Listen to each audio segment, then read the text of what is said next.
تحفظ ہے وہ ہر حد سے پار ہو جائے، وہ سڑکوں پر آ جائے۔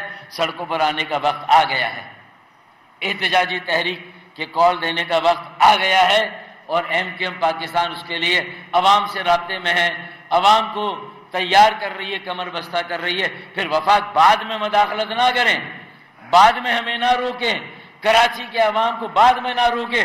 اگر روکنا ہے تو ابھی روکیں، اگر کوئی دخل دینا ہے تو ابھی دے، اور عمل درآمد کرانا ہے تو یہ۔ اس کے بعد کوٹا آبزرونس جوائنٹ کمیٹی، کوٹے پر کتنا عمل درآمد ہوا؟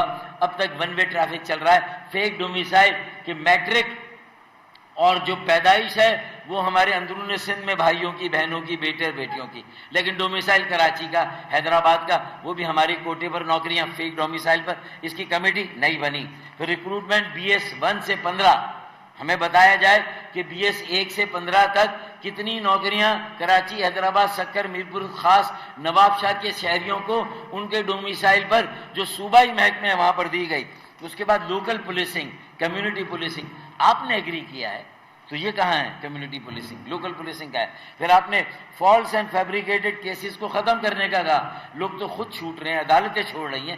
آپ نے کون سا ریویو کمیشن بنایا، کمیٹی بنائی، کون سا کیس وڈرا کیا جو غلط بنا؟ بلکہ الٹا آپ تو بلدیہ فیکٹری انسیڈنٹ کو لے کے ایم کیو ایم کو مسلسل دیوار اور دیوار کے بھی پیچھے لگائے جا رہے تھے، اور دیوار میں جو ہے وہ انارکلی کو کیا کیا تھا؟ دیوار میں چنوا دیا تھا، تو ہمیں بھی چنوا رہے تھے۔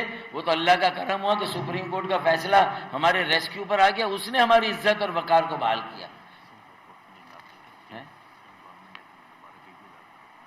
اور سندھ گورنمنٹ نے دوبارہ اس پر ریویو داخل کر دیا ہے۔ ہم اس کی مذمت کرتے جو بلدیہ فائر انسیڈنٹ میں کیا۔